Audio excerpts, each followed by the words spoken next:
Hello दोस्तों, स्वागत है आपका हमारे YouTube channel finish teaching up पर। दोस्तों, आज हम हिंदी वर्णमाला का टॉपिक लेकर आए हैं, जो कि हर एग्ज़ाम में हिंदी वर्णमाला से कई क्वेश्चन आते ही रहते हैं। ठीक है दोस्त, तो आज हम A to Z संपूर्ण ज्ञान हिंदी वर्णमाला से आज हम आपको बताएंगे। जो कि सबसे पहले हमारा क्वेश्चन में हमें बेसिक जानकारी लेनी चाहिए।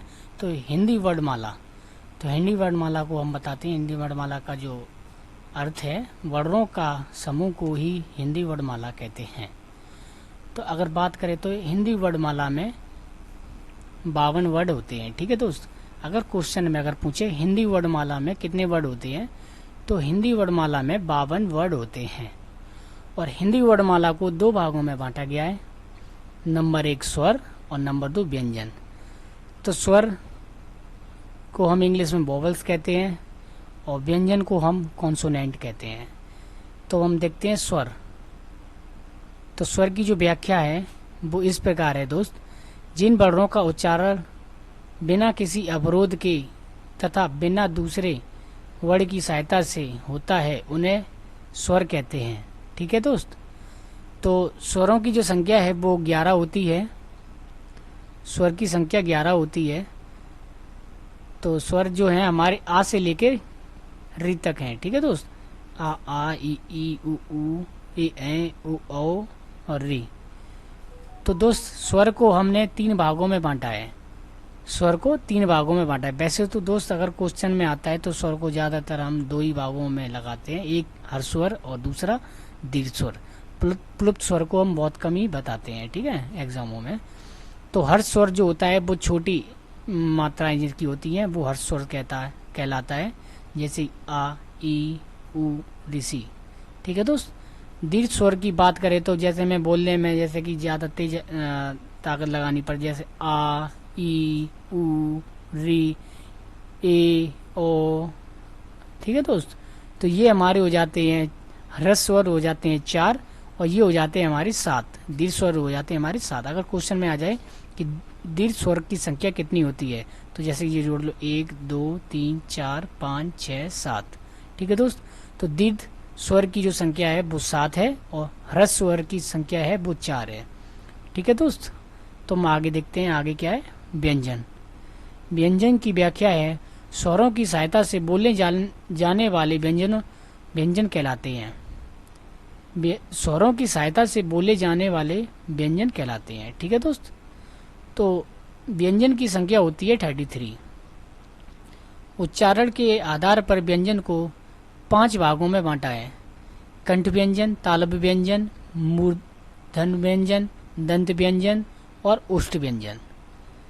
ठीक है, और इसी में अगर हम बात करें तो यहीं से हमारे आ जाते हैं स्पर्श व्यंजन कितने प्रकार के होते हैं। तो स्पर्श व्यंजन जो होते हैं वो 25 होते हैं। अगर क्वेश्चन में कई बार आ जाता है स्पर्श व्यंजन कितने होते हैं, तो स्पर्श व्यंजन जो हैं वो 25 हो जाते हैं। ठीक है दोस्त, जो कि का चा टा पा इसमें से ही आ जाते हैं। तो इसमें से ये 5 यहाँ से लेके यहाँ तक ये 5 जुड़ जाते हैं स्पर्श व्यंजन में, और ये वाले 5 यहाँ से लेके यहाँ तक जुड़ जाते हैं 5। ठीक है दोस्त, ये 5 यहाँ से लेके यहाँ तक जुड़ जाते हैं और ये भी 5 यहाँ से लेके यहाँ तक जुड़ जाते हैं, टा से लेकर यहाँ तक। और ये पाले 5 भी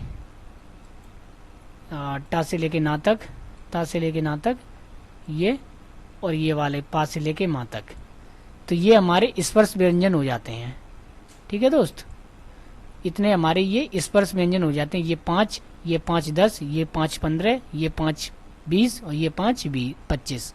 ठीक है दोस्त, और कंठ व्यंजन की बात करें तो कंठ व्यंजन भी हमारे 5 होते हैं, कार से लेकर लाड़ा तक। तालव्य व्यंजन की बात करें जो चा से लेकर यहाँ तक ही होता है, फिर उसके बाद ये सा और या ये तालव्य व्यंजन में आ जाता है। ठीक है दोस्त, और मूर्धन्य व्यंजन जिसमें टा से लेकर ड़ा तक और ये सा। दंत व्यंजन ता से लेकर ना तक, जिनमें कि बोलने पर ता था दा धा ना, जिनमें जीभ दंत में लगती है तो वो दंत व्यंजन कहलाते हैं।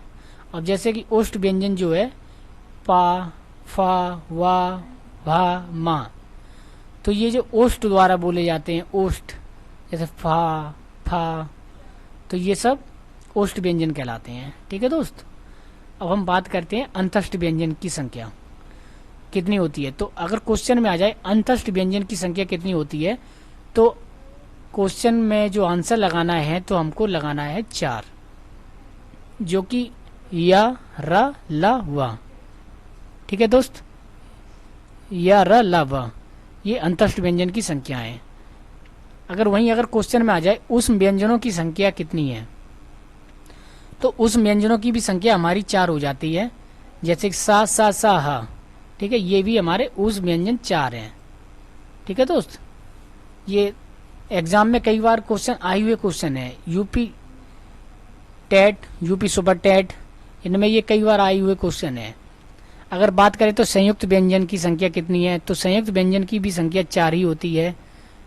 क्वेश्चन में आ जाता है कि छा जो है संयुक्त व्यंजन है या फिर उष्म व्यंजन है, तो हमको छा जो है वो हमारा संयुक्त व्यंजन है, तो हमें संयुक्त व्यंजन को ही राइट करना पड़ेगा। ठीक है दोस्त, और मोस्ट इम्पोर्टेंट क्वेश्चन ये वाला बन जाता है आगत व्यंजनों की संख्या कितनी है।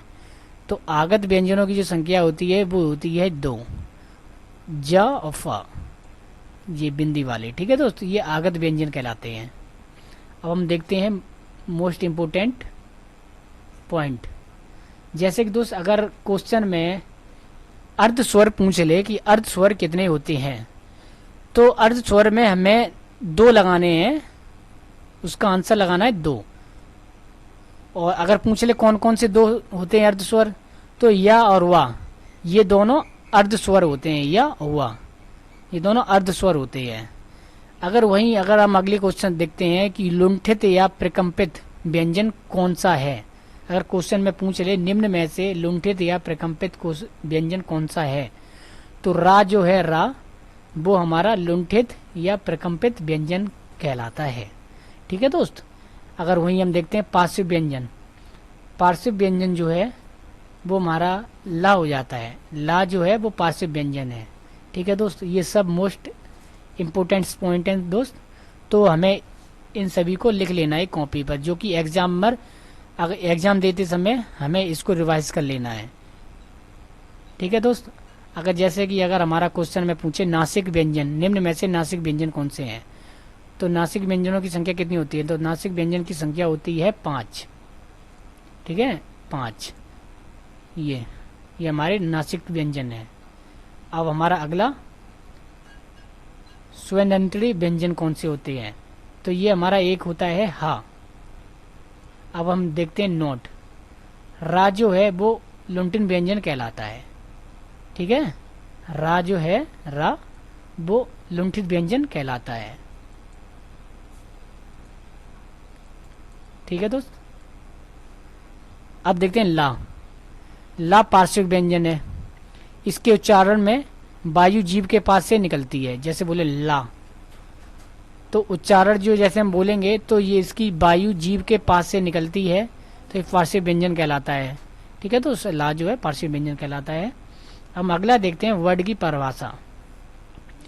तो दोस्त अगर वर्ड की परिभाषा अगर पूछे तो वर्ड की परिभाषा में आ जाता है व्याख्या, वह छोटी से छोटी, सबसे छोटी ध्वनि जिसके और टुकड़े नहीं किए जा सकते उसे हम वर्ड कहते हैं। ठीक है दोस्त, अगर वर्ड की परिभाषा अगर कोई पूछे तो हमें बताना है वह छोटी से छोटी, सबसे छोटी ध्वनि जिसके और टुकड़े नहीं किए जा सकते उसे हम वर्ड कहते हैं। तो हम देखते हैं अगला संयुक्त व्यंजन। संयुक्त व्यंजन को हम इंग्लिश में बोलते हैं मिक्स्ड कॉन्सोनेंट। वैसे तो हम जहाँ भी दो या दो से अधिक व्यंजन मिल जाते हैं वे संयुक्त व्यंजन कहलाते हैं, किंतु देवनागरी लिपि के संयोग के बाद रूप परिवर्तन हो जाने के कारण इन 3 को गिनाया गया है। जैसे कि एक है हमारा छ ज्ञ त्र। ठीक है दोस्त, ये हमारे 2 शब्दों से मिलकर बने, एक का प्लस सा, तो ये छ बन जाता है। ठीक है दोस्त, तो अक्षर। और जैसे ज्ञा ज ज्ञ, तो ये बन जाता है हमारा ज्ञा। ऐसे ये त्र आदता प्लस रा, तो ये 2 शब्दों से मिलकर जो शब्द बनता है वो हमारा संयुक्त व्यंजन कहलाता है। ठीक है दोस्त, संयुक्त व्यंजन कहलाता है। अब हम देखते हैं अगला अगला है अयोगवा वर्ड कौन से होते हैं। तो दोस्तों अयोगवा जो वर्ड होते हैं वो दो होते हैं अंगा। अयोगवा वर्ड को हम अनुस्वर कहते हैं, अनुस्वर कहते हैं अंग को, और विसर्ग कहते हैं हम अंगा को। ठीक है, विसर्ग कहते हैं हम अंगा को। ये हमारा विसर्ग, ये अंगा है। हम देखते हैं अगला अनुस्वर। स्वर के बाद बोले जाने वाला हलंत अंगा यानी अर्ध ध्वन अनुस्वर कहलाता है। जैसे कि प्रपंच, कंठ, छंद, ये आदि जो शब्द आते हैं, जैसे कि ये वाला जो चिन्ह है जो अंग का वो लगता है, वो अनुस्वर कहलाता है। और विसर्ग में जो है वो अंगहा अंगा जो लगता है, जैसे प्रात है, अंत है, ये होता है, ये विसर्ग कहलाता है। ठीक है दोस्त, अगला है हमारा सम्मद्र स्वर। सम्मद्र स्वर में उच्चारण में मुख द्वार सकरा होता है। ये संख्या में 4 प्रकार के होते हैं, जैसे ई उ ऊ। ये 4 हमारे सम्मद्र स्वर कहलाते हैं। ठीक है दोस्त, और अर्ध सम्मद्र स्वर 2 होते हैं, जैसे ए और ओ। ये हमारे अर्ध सम्मद्र स्वर हैं, ए और ओ। ठीक है दोस्त, अब हम बात करते हैं विवर्त स्वर। विवर्त स्वर भी हमारे 2 होते हैं, एक होता है आ और एक होता है आ। ठीक है, अब हम देखते हैं अपने क्वेश्चन, जो कि मोस्ट इम्पोर्टेंट क्वेश्चन है। तो देखते हैं हमने जो पढ़ाया है उनमें से कितने आते हैं। तो जैसे पहला क्वेश्चन है, हिंदी में कुल कितने व्यंजन हैं। तो दोस्त इसका राइट आंसर क्या होगा। हिंदी में कुल कितने व्यंजन हैं, तो हमारा राइट आंसर हो जाएगा 33। हिंदी में 33 व्यंजन हैं। नेक्स्ट क्वेश्चन हमारा, यह कैसा व्यंजन है। यह कैसा व्यंजन है। तो दोस्त हमारा जो राइट आंसर हो जाएगा अंतस्थ व्यंजन। ठीक है दोस्त, यह जो है वो अंतस्थ व्यंजन हो जाएगा हमारा। तो हम अगला क्वेश्चन देखते हैं। अगला क्वेश्चन है हमारा स्पर्श व्यंजन। स्पर्श वर्ड कितने होते हैं। तो दोस्त हमने भी बताया था स्पर्श वर्ड जो होते हैं वो होते हैं 25। स्पर्श व्यंजन वर्ड जो है वो 25 होते हैं। जो काचा टापा से लेकर जो 5 जो होते थे वो हमारे 25 होते हैं। ठीक है दोस्त, अब हमारा अगला क्वेश्चन है, जो व्यंजन 2 या 2 से अधिक व्यंजनों से मिलकर बनते हैं उन्हें क्या कहते हैं। जो व्यंजन 2 या 2 से अधिक व्यंजनों से मिलकर बने होते हैं उनको हम क्या कहते हैं। तो दोस्त हम उनको कहते हैं संयुक्त व्यंजन। ठीक है, संयुक्त व्यंजन। अगला है हमारा, जिन वर्णों का उच्चारण बिना किसी अवरोध के तथा बिना किसी दूसरे वर्ड की सहायता से होता है उन्हें हम क्या कहते हैं। तो हम उन्हें कहते हैं स्वर। अब नेक्स्ट, छा कैसा व्यंजन है। तो दोस्तों छा जो है वो संयुक्त व्यंजन है। 2 शब्दों से मिलकर जो बनता है वो हमारा छा है। छा त्रसरा ऐसे वाला जो आता था ना वो हमारा संयुक्त व्यंजन है छा। ठीक है दोस्त, अब ये हमारा है, जो बिना किसी अन्य वर्ण के आधार के बिना नहीं बोले जाने वाला है वे कहलाते हैं, वो कहलाता है आयोगवाह। ठीक है, आयोगवाह।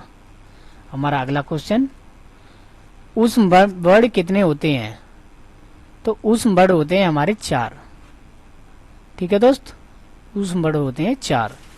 अब नेक्स्ट, स्वर कितने प्रकार के होते हैं। अगर हमारे क्वेश्चन में जो आंसर आता है ऑप्शन 2 तो हमें 2 ही लगाना है। ठीक है दोस्त, स्वर कितने प्रकार के होते हैं, 2 प्रकार के होते हैं। अब जैसे पूछ ले इसमें, भाषा की सबसे छोटी इकाई कौन सी है। अगर भाषा की सबसे छोटी इकाई पूछे, अगर हमारे वैसे तो इसका आंसर हो जाएगा वर्ड।